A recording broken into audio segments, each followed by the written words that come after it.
296 yards last week. What would Adrian Peterson do for an encore against the Green Bay Packers? And Brett Favre back home in Lambeau Field after a big win in Kansas City. Well, I'll tell you, the running back of the day was Ryan Grant. This young man stole the show, Steve. Yeah, he looks a lot like Dorsey Levens with the number here.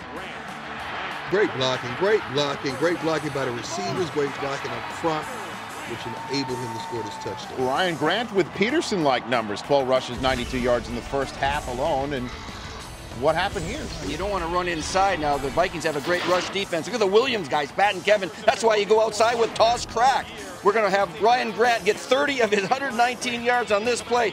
We got edge blocks by Donald Driver and Donald Lee, and you've got Corey Hall, the fullback's going to make a nice block. We're going to pull the center and the offensive tackle, Wells and Tosher, they're pulling. They got blocks downfield. We've got the guy that looks just like Dorsey Levens here, running for 30-yard touchdown. Great job. Was Green Bay is running the toss crack, is that what you call it? Toss crack. Well, Adrian Peterson was getting cracked by the Green Bay defense. 48 total yards on 10 touches. That's why you want Adrian Peterson on east and west instead of north and south. Second quarter, Packers on their very own 19. It seems that every time Favre cocks his arm and throws, he's setting a record. Here he joins Dan Marino as the only guys with 60,000 passing yards. That's a long way. 60,000 passing yards. Wow. Third quarter, Packers up 13-0. Seventh play of their first possession of the half, and Favre up top to Greg Jennings, who hangs on.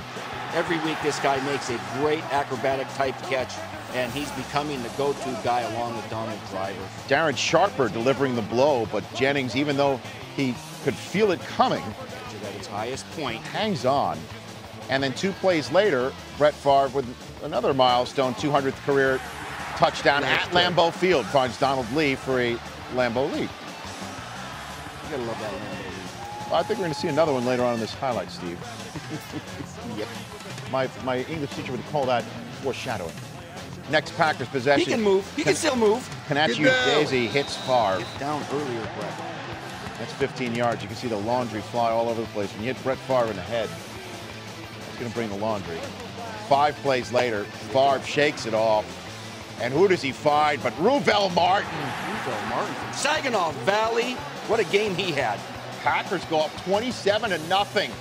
Next Vikings possession, a moment of trepidation as Peterson with the check down is down, and then he is out, shaken up. They're calling it a right knee injury, a sprained right knee. An MRI coming Monday, and the Vikings say they're hopeful it will come back showing just Let's a spray. hope that he's going to be okay. The league needs him back healthy. Everyone says it was difficult to keep him healthy, and he walked off the field with some help. Fourth quarter, Packers up 27-0, and Favre pump faking, going left after looking right, finds James Jones for 37 yards.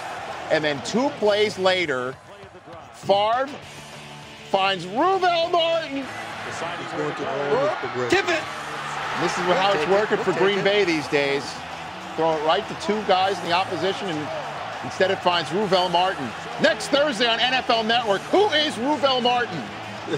And then we go into the stands, and a very interesting moment between the fans and Ruvell Martin, Steve. Well, in '93, Leroy Butler made the Lambeau leap famous, and in the 50-yard line seats in the front row end zone are the most sought-after seats in the house. There's some etiquette, though. There's etiquette in Green Bay. You don't spill beer on the Packers, and you don't grab anything that's going to show up on game day highlights, all right?